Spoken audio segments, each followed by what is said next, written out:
दोपहर का खाना खाकर सुलोचना जी कुछ देर आराम करने के लिए लेटी ही थीं कि कॉल बेल की आवाज़ सुनकर उनको फिर उठना पड़ा। दरवाज़ा खोला तो देखा कि पोस्टमैन डाक लिए खड़ा था। डाक लेकर अंदर आकर एक बार तो वे सारी चिट्ठियाँ अपने पलंग के पास रखी टेबल पर डालकर पुनः सोने का प्रयास करने लगी।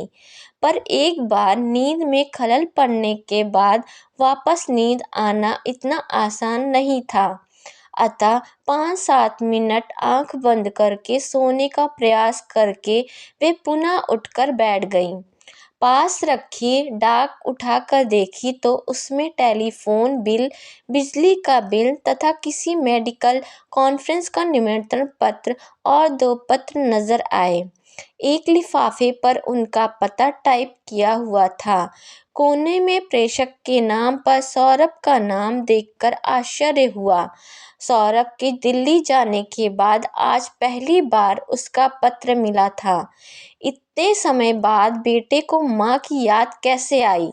इसी उत्सुकता के कारण उन्होंने झटपट सौरभ का पत्र खोला। सौरभ ने 2-4 औपचारिक शिष्टाचार के वाक्यों को लिखने के बाद अपने पत्र लिखने के मूल उद्देश्य पर आते हुए लिखा था। माँ, आपको यह जानकर खुशी होगी कि मेरा बिजनेस आजकल अच्छा चल रहा है और मुझे लगता है कि आगे भी इसी क्षेत्र में बहुत स्कोप है। इसलिए मैं अपने बिजनेस को एक्सटेंड करना चाहता हूँ। इस संदर्भ में मुझे एक बड़ी अच्छी ऑफिस खरीदनी होगी। माँ, आप जानती हैं कि किसी भी मेट्रो सिटी में एक छोटी सी दुकान खरीदना भी कितना मुश्किल होता है। हालांकि मेरी कमाई अच्छी है, पर मैं अपने बिजनेस के मुनाफे को तो अपने व्यापार विस्तार में लगा देता हूँ। अब मुझे ऑफिस खरीदने के लिए अतिरिक्त रुपयों की व्यवस्था करनी होगी। इसके लिए एक योजना मेरे दिमाग में आई है कि क्यों ना हम अपना कोटा का मकान बेचकर रकम की व्यवस्था करें। फिलहाल आप वहाँ रह रही हैं, घर पर आपके बाद तो हम दोनों भाइयों को वहाँ आकर बसने का कोई इरादा नहीं है। मैंने इस विषय में गौरव भैया से भी लंदन बात की थी। उन्होंने तो स्पष्ट कह दिया कि उनकी भारत लौटने की कोई गुंजाइश नहीं है। वे लंदन में अच्छी तरह सेटल हो चुके हैं। उनको आपकी किसी प्रॉपर्टी में भी कोई रुचि नहीं है। अतः उन्होंने अपना हिस्सा भी मेरे नाम कानूनी तौर पर कर दिया है। इस तरह गौरव भैया की ओर से तो हमें कोई प्रॉब्लम आने वाली नहीं है। अब बस सब कुछ आपको ही तय करना है। आप अकेली वहाँ रहकर क्या करेंगी? इससे बेहतर होगा कि आप हमारे पास ही शिफ्ट हो जाएं। वैसे भी आजकल आपकी तबीयत ठीक नहीं रहती है। ऐसे हालात में आपको वहाँ अकेले रहना ठीक नहीं है। पिछली बार पापा के निधन के समय में वहाँ आया था तो मेरी अपनी पड़ोसी शर्मा अंकल से इस संदर्भ में बात हुई थी। वे अपने मकान को खरीदने में काफ़ी इंटरेस्टेड लगे। इसके लिए वे अच्छी कीमत देने को भी तैयार हैं। चूँकि यह मकान आपके नाम है अतः सारे डॉक्यूमेंट्स पर आपके हस्ताक्षर होने हैं। मैंने दिल्ली में ही सारे डॉक्यूमेंट्स तैयार करवा लिए हैं, जिनको इस पत्र के साथ आपको भेज रहा हूँ। आप जहाँ जहाँ निशान लगे हैं वहाँ हस्ताक्षर कर मुझे शीघ्र सारे पेपर्स भेज दें। मुझे पूरा विश्वास है कि आप इस संदर्भ में कोई ढील नहीं करेंगी। मुझे अविलंब अपने हस्ताक्षर करके पेपर्स भेज दें। सौरभ का पत्र पढ़ के वे हैरान सी हो गई थी। कभी पत्र को तो कभी उसके डॉक्यूमेंट्स को देख रही थी। बिना उसके सलाह मशवरा किए अपनी ओर से तो सौरभ ने सब कुछ तय कर डाला था। गनीमत थी कि मकान उसके नाम था। सौरभ को उसके अकेलेपन और उसके स्वास्थ्य की चिंता भी अभी अभी ही होने लगी थी। अन्यथा पिछले वर्षों में वे कितनी बार उसको अपनी पत्नी और बच्चों के साथ कुछ समय अपने पास बिताने का आग्रह कर चुकी थी। सौरभ का पत्र खोलने के पूर्व उसका पत्र पाने का जो सुखद उत्साह उसमें था वह कफूर हो गया। मन में एक अजीब सी रिक्तता का एहसास हो रहा था। वे सोच रही थी कि आजकल की पीढ़ी कितनी व्यक्तिपरक और आत्म केंद्रित हो गई थी। रागिनी भी उनकी संतान थी, पर सौरभ ने उनकी संपत्ति में उसकी हिस्सेदारी को शायद जानबूझकर अनदेखा कर दिया था। सौरभ का पत्र पढ़ने के बाद उन्होंने जब दूसरा पत्र उठाया तो उस पर लिखी रागिनी की हस्तलिपि को पहचानने में वे कैसे भूल सकती थी। वैसे भी रागिनी से तो उनका पत्राचार चलता ही रहता था। रागिनी ने क्या लिखा होगा, इस उत्सुकता से उन्होंने उसका पत्र भी खोला। रागिनी ने लिखा था, पूज्य माँ, इस बार मेरे पत्र देने में कुछ विलम्ब हुआ, क्षमा करें। आप तो जानती हैं कि नए नए अस्पताल को जमाने की व्यवस्था में समय कब निकल जाता है पता ही नहीं चलता। माँ, आपको यह जानकर प्रसन्नता होगी कि रोहित और मैंने मिलकर एक योजना बनाई है कि अपने अस्पताल के साथ के ब्लॉक में ही एक नया शिशुगृह खोलें, जहां बेसहारा और अनाथ बच्चों का लालन पालन किया जाए। हमारे नए शिशुगृह पालना का निर्माण कार्य काफ़ी हद तक हो चुका है और निर्माण कार्य की यही रफ्तार रही तो अगले माह 15 अगस्त पर उसका विधि-विधान उद्घाटन करने का विचार है। इस अवसर पर उपस्थित होने के लिए यह पत्र विशेष रूप से मैंने आपको लिखा है, ताकि आप अभी से अपने आने की पूरी तैयारी कर लें। आपके कर कमलों से ही पालना का शुभ आरंभ होगा, अतः नहीं आ पाने का कोई बहाना हमें मंजूर नहीं होगा। रागिनी ने आगे लिखा था, माँ, पिछले 27 वर्षों से आपने जो प्यार, स्नेह और सहारा दिया, उसके लिए आपकी कृतज्ञता व्यक्त करने के लिए मैं बहुत बार सोच चुकी हूँ, पर हर बार एक संकोच की दीवारें आड़े आ जाती है।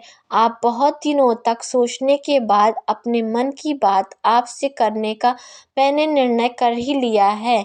माँ, आप मुझे बेसहारा, अनचाही, बिन माँ की संतान को अपना कर मुझ पर जो उपकार किया है, उसके लिए मेरे हृदय का रोम रोम आपके प्रति ऋणी है।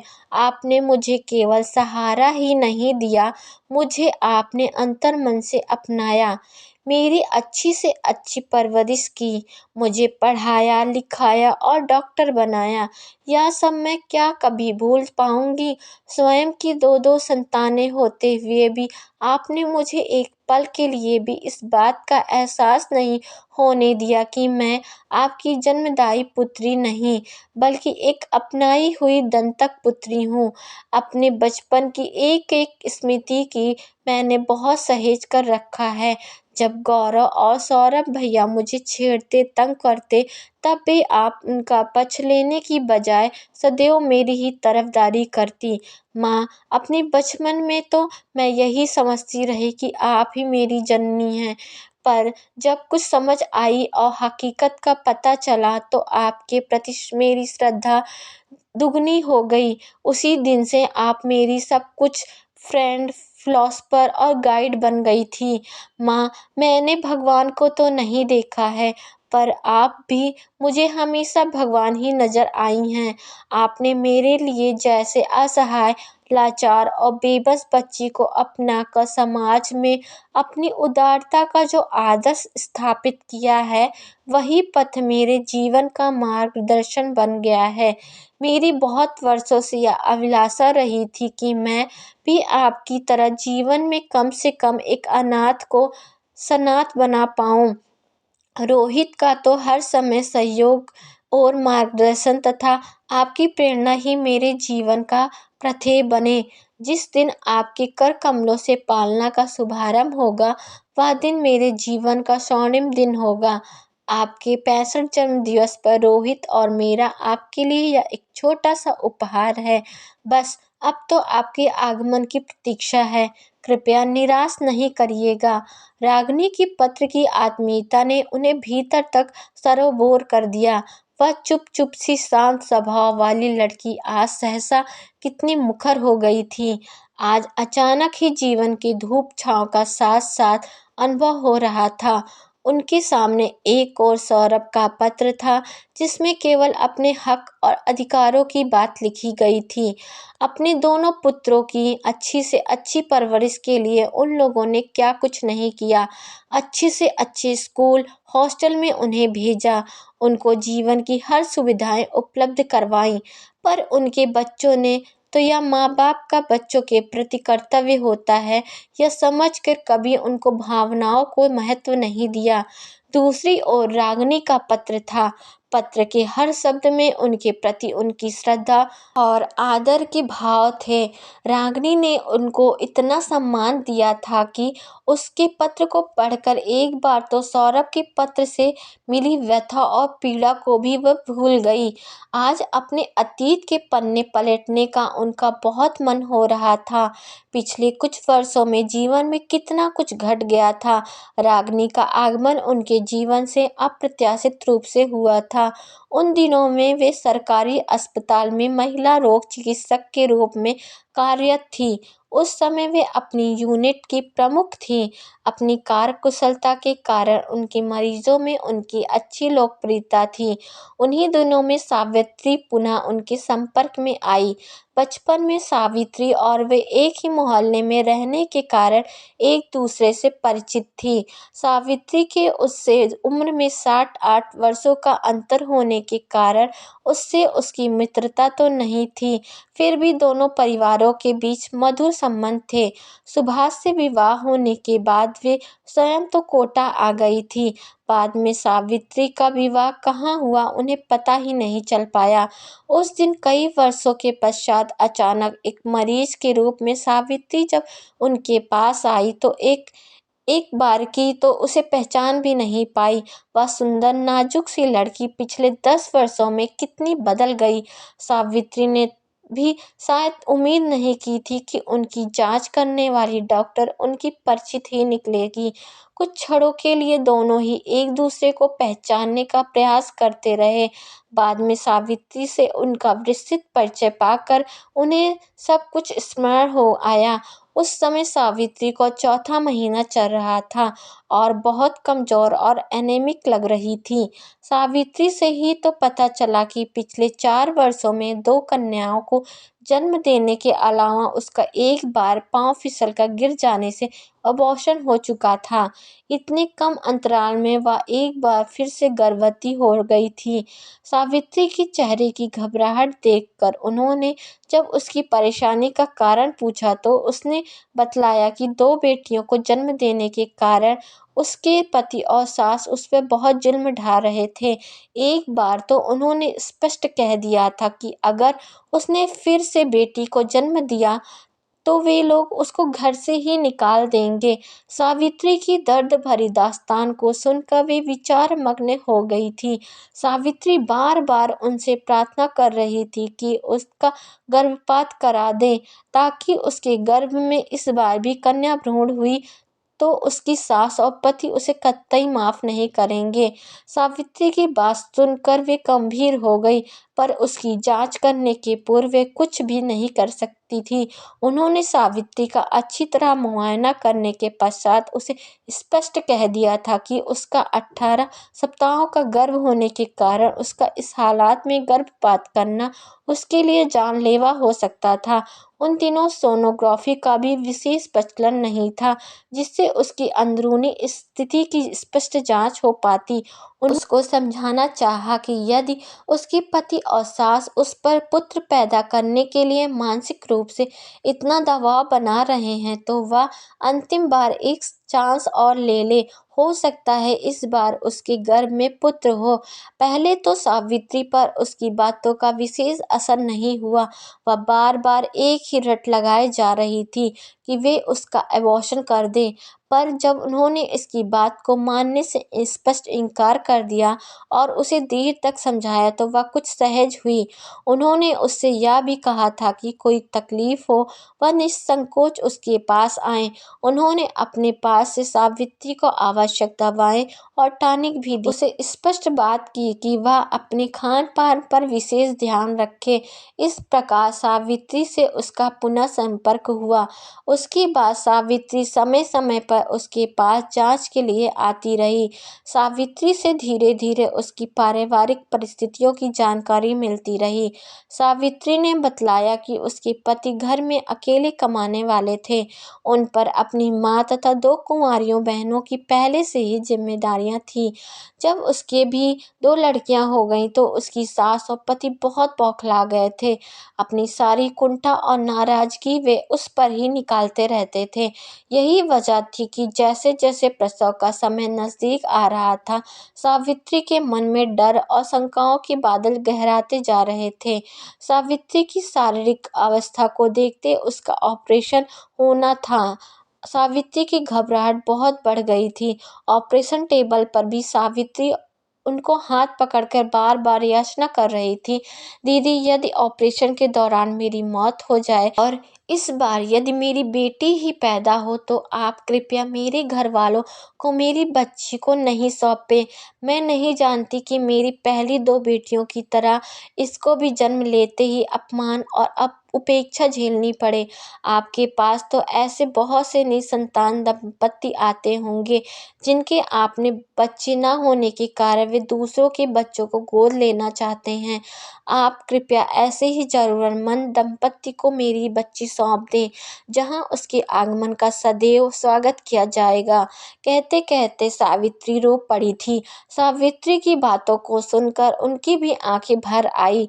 उन्होंने उसे आश्वस्त किया, सावित्री तुम किसी प्रकार का तनाव इस समय मत रखो। वैसे तो मुझे विश्वास है कि तुम्हें कुछ नहीं होगा, फिर भी मैं तुमसे वादा करती हूँ कि यदि तुम्हारी बेटी होगी तो उसकी हर तरफ से मैं हिफाजत करूँगी और जब तक कोई सुयोग्य परिवार उसे अपनाने के लिए नहीं मिलेगा तब तक तुम्हारी बेटी को स्वयं मैं अपने पास रखूंगी।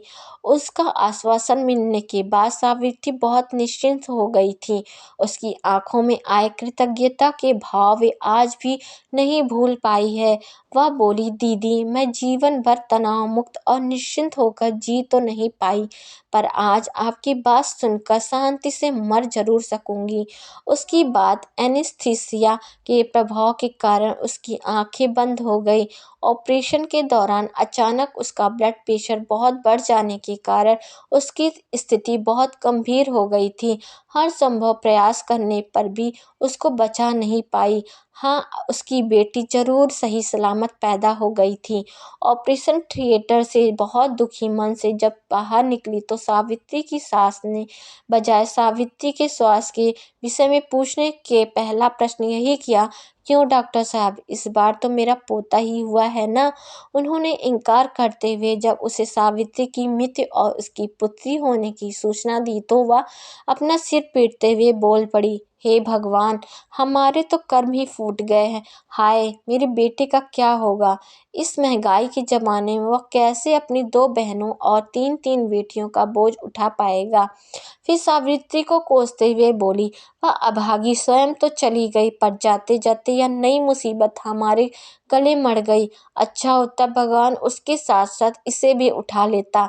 सावित्री का पति चुपचाप खड़ा अपनी माँ की बातें सुनता रहा।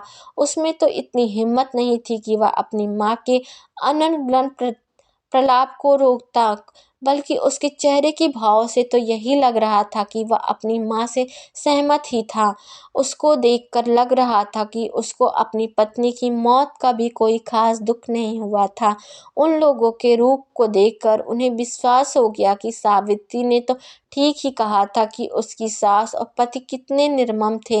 वास्तव में उसकी बेटी को वो उन क्रूर हाथों में सौंपना उचित नहीं था, पर इसके लिए उसके पति की स्वीकृति लेनी ज़रूरी थी। उन्होंने जब उसकी अंतिम इच्छा के विषय में उन्हें बताया तो जैसे उनको मुँह मांगी मुराद ही मिल गई। उनका पति 2-4 मिनट अपनी माँ से सलाह-मशवरा करने के बाद तुरंत बोला, डॉक्टर साहब, यदि सावित्री की भी अंतिम इच्छा यही थी कि इस बच्ची को किसी सुपात्र को गोद दे दिया जाए तो मुझे कोई ऐतराज़ नहीं है। मैं उसकी अंतिम इच्छा का अनादर नहीं करूँगा। बस यही समझकर संतोष कर लूँगा कि सावित्री के साथ बच्ची भी जन्म लेते ही हमसे बिछुड़ गई। मैं तो पहले से ही अपनी 2 बहनों और 2 बेटियों की ज़िम्मेदारियाँ उठाते-उठाते परेशान हो गया हूँ। अब फिर एक बेटी का अतिरिक्त बोझ मैं नहीं उठा पाऊँगा। इससे तो बेहतर होगा कि इसे किसी सुयोग्य हाथों में सौंप दें, ताकि उसका भविष्य तो सँवर सके। सावित्री के पति की बात सुनकर वे गंभीर हो गई थीं। हालांकि जानबूझकर अपनी संतान को त्यागने का निर्णय अनुचित जरूर था, पर उनके घर की परिस्थितियों को जानने के बाद उसके पति के प्रति कुछ नरम जरूर हो गई थी। सावित्री के पति से अपनी बच्ची से सारे संपर्क तोड़ने की कानूनी औपचारिकता को पूरा करने के बाद उन्होंने उन लोगों को हॉस्पिटल से जाने की अनुमति दे दी। सावित्री की बच्ची देखने में बहुत ही प्यारी और सुंदर थी, पर पर्याप्त पोषण नहीं मिलने के कारण कमजोर थी। अतः कुछ समय से नर्सरी में रखने का तय किया गया ताकि उसकी उचित सार देखभाल हो पाए। घर आने पर भी उसका मन किसी काम में नहीं लग पाया। बार बार सावित्री और नवजात बच्ची की छवि उसकी आंखों के समक्ष घूम ही जाती थी। जब तक बच्ची की किन्हीं सुयोग्य हाथों में नहीं सौंप देती वे स्वयं भी निश्चिंत नहीं हो सकती थी। उसके पति ने उन्हें विचार मग्न देखकर 1-2 बार टोका भी, पर उन्होंने हॉस्पिटल की कोई प्रॉब्लम कहकर बात टाल दी थी। दूसरे दिन हॉस्पिटल गई तो स्वतः ही उसके कदम उस नन्ही बच्ची को देखने नर्सरी की ओर उठ गए।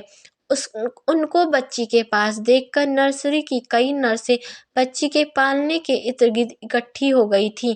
सभी एक स्वर में कह रही थी, मैडम, कितनी प्यारी और सुंदर बच्ची है, उसको तो कोई भी अपना लेगा। उसी समय बच्ची रोने लगी। उसको रोते देखकर सहसा उनका हृदय उमड़ पड़ा।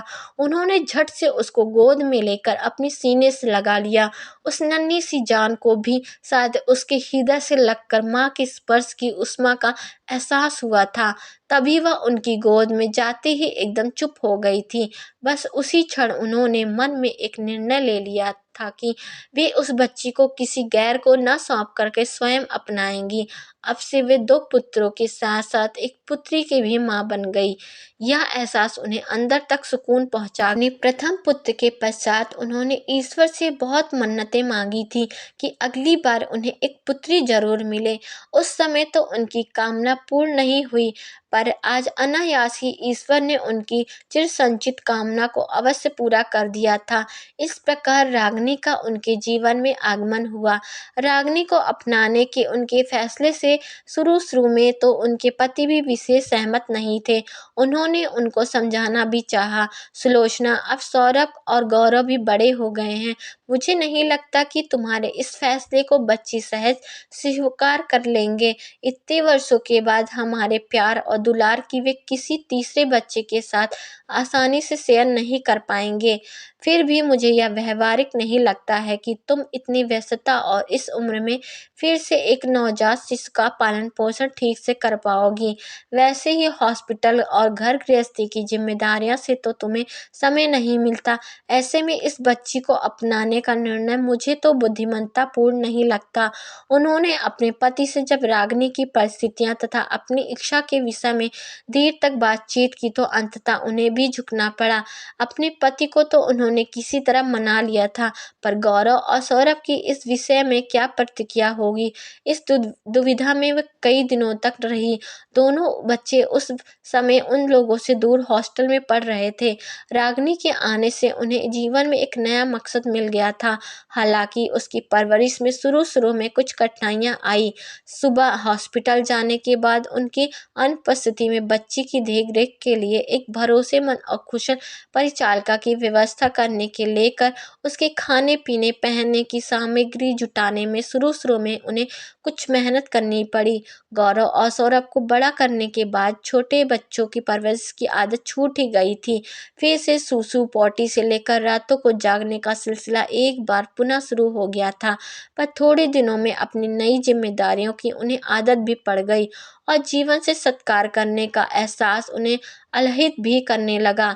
जब गर्मियों की छुट्टियों में गौरव और सौरभ घर आए तो रागिनी को देखकर शुरू में तो वो बहुत खुश हुए और उसके साथ खेलते, कभी उसको दूध पिलाते की कोशिश करते, कभी उसको नैपी बदलने में भी उन्हें बहुत मज़ा आता था। पर कुछ दिनों बाद ही उन्हें जब लगने लगा कि उसकी मम्मी सारा समय रागिनी की देखभाल में ही व्यतीत कर देती हैं, तो उन्हें रागिनी की उपस्थिति खटकने लगी।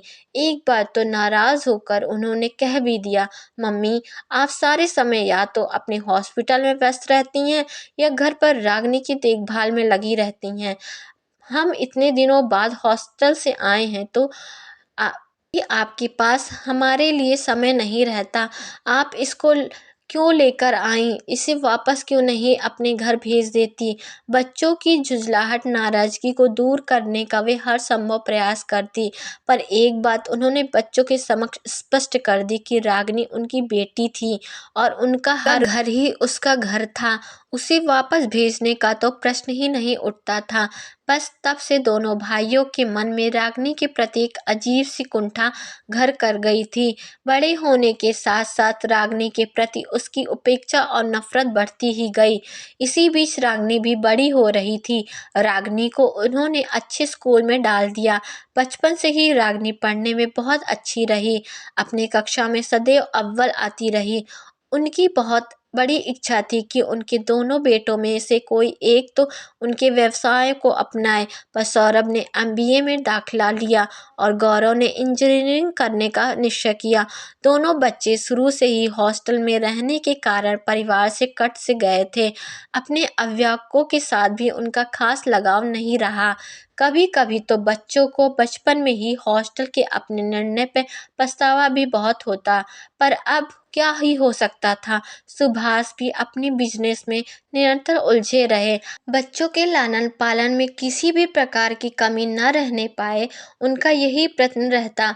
बच्चों की रागिनी के प्रति व्यवहार की उत्सुकता गाहे बगाहे प्रकट होती रहती। वे समय समय पर उनको भी ताना देते रहते, आपकी तो सब कुछ रागिनी ही है, इसके पीछे आपने हमारी कब परवाह की। बच्चों की ऐसी बातों को बाल मन की ईर्ष्या समझ तूल नहीं दिया।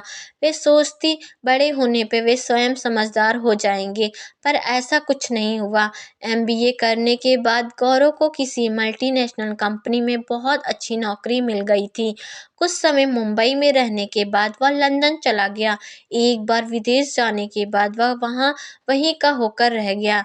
वहीं उसने अपनी पसंद की किसी मराठी लड़की से विवाह भी कर लिया। शादी विवाह करने के पश्चात उन लोगों को अपनी शादी की फोटो भेजकर अपने फैसले की सूचना भर दे दी थी। सौरभ ने भी इंजीनियरिंग करने के बाद दिल्ली में ही कुछ समय किसी बड़ी कंपनी में प्रशिक्षण लिया, फिर अपनी फैक्ट्री लगा ली थी। उसने भी दिल्ली में ही अपनी पसंद की लड़की से शादी करके वहीं बसने का फैसला कर लिया था। रागिनी ने मेडिकल में प्रवेश लेकर उसकी इच्छा को भलीभूत करने का फैसला लिया था। MBBS करने के बाद वह गायक्लोनॉजी में MS कर रही थी। उन्हीं दिनों अचानक सुभाष को हृदय का दौरा पड़ा। उन्हें तुरंत हॉस्पिटल में भर्ती करना पड़ा। सुभाष की एंजियोग्राफी के बाद एंजियोप्लास्टी भी हुई, फिर भी उन्हें बचाया नहीं जा सका। दोनों लड़कों को क्रमशः लंदन और दिल्ली सूचना दी गई। गौरव ने तो किसी जरूरी कार्य में व्यस्तता के कारण आने में असमर्थता प्रकट की। हाँ, सौरभ ऑपरेशन के समय ज़रूर उपस्थित हो गया था। वह भी 2-3 दिन रहने के बाद आवश्यक काम आ जाने के बाद वापस दिल्ली चला गया। ऑपरेशन के पश्चात 5-7 दिन तक तो सुभाष की तबीयत ठीक रही, फिर अचानक उसकी स्थिति गंभीर हो गई। उन दिनों रागिनी ने जी-जान लगाकर एक कर दिया था। डॉक्टरों को बुलाने, दवाइयों की व्यवस्था करने के साथ उन्हें भी हिम्मत बाँधने की कोशिश में भी निरंतर लगी रहती। रागिनी की सेवा ने उसके प्रति का मन भी जीत लिया था। उन्होंने अपने अंतिम समय में उनका हाथ थामते हुए यही कहा, सुलोचना, रागिनी ने मेरी तो सेवा बहुत की है, वह मेरे बेटे भी नहीं कर पाए। गौरव के लिए तो मैं अपने मरते हुए बाप से भी ज़्यादा महत्व उसके काम का है। सौरभ औपचारिकता निभाने आया तो काम का बहाना बनाकर 2-3 दिनों में वापस चला गया। कभी कभी मुझे यह सोच कर ही बहुत घबराहट हो जाती है कि यदि रागिनी हमारे पास नहीं होती तो हमारी क्या दशा होती। अब जाते जाते मैं इस बात से भी तो निश्चिंत हूँ कि भले ही हमारे बेटों के पास हमारे लिए समय नहीं है, पर हमारी बेटी तो सुख दुख में सदैव हमारे साथ रही। वास्तव में रागिनी को अपनाने का तुम्हारा निर्णय बहुत सही रहा। सुभाष की बातें सुनकर पास खड़ी रागिनी की आंखें भी भर आई और उसे इस बात का बहुत महत्व संतोष था कि अपने अंतिम दिनों में पापा ने भी उसे अपना लिया था। सुभाष के जाने के पश्चात उसके जीवन में बड़ी रिक्तता आ गई थी। शारीरिक दुर्बलता और मन के दुख और अवसाद ने उन्हें अंदर तक तोड़ दिया था। इसलिए उन्होंने हॉस्पिटल से भी अवकाश ले लिया था। अपने जीवन का अंतिम समय उन्होंने कल्याणकारी कार्यों में समर्पित करने का फैसला ले लिया था। रागिनी उनका बराबर ध्यान रखती थी। 2 साल बाद गायकनिक में एमएस करने के बाद उनकी सहमति से अपने सहपाठी विवेक से विवाह करके वह भी दिल्ली चली गई थी। रागिनी के विवाह पर उन्होंने दोनों बेटों को बुलाया था, पर दोनों ने मन में उसे अपनी अपनी बहन ही नहीं माना। अतः उनका विवाह में शामिल न होना उन्हें कोई आश्चर्य की बात नहीं लगी। रागिनी दिल्ली जाने पर भी जब भी मौका मिलता महीने 2 महीने में एक न एक चक्कर जरूर लगा लेती थी। बस जीवन में इसी गति से चलता रहा। आज अचानक मिले सौरभ और रागिनी के पत्रों ने उसके मन में शांत जीवन में पुनः एक हलचल सी लगा दी थी। दोनों ही पत्र दिल्ली से आए थे, पर दोनों को लिखने के पीछे उद्देश्य भिन्न थे। वे सोच रही थी कि रिश्तों के भी कितने आयाम हैं। गौरव और सौरभ को तो उन्होंने जन्म दिया था, उनसे तो उनका खून का रिश्ता था, फिर भी बच्चों ने इस रिश्ते को कभी भी विशेष महत्व नहीं दिया। जबकि रागिनी से तो उनका कोई रक्त संबंध नहीं था, फिर भी वह उनके हृदय में कितनी नज़दीक थी। रागिनी के व्यवहार में, आचार में उनके प्रति श्रद्धा और सम्मान था। इस बात कुछ कुछ अंदाज उन्हें दिल तक छू गया। वे सोच रही थी कि लोग कहते हैं कि खून का रिश्ता ही सब कुछ होता है, पर उन्हें तो लगता है कि मन के रिश्ते से बड़ा कोई रिश्ता नहीं होता। आपको यह कहानी कैसी लगी? कमेंट करके ज़रूर बताएं।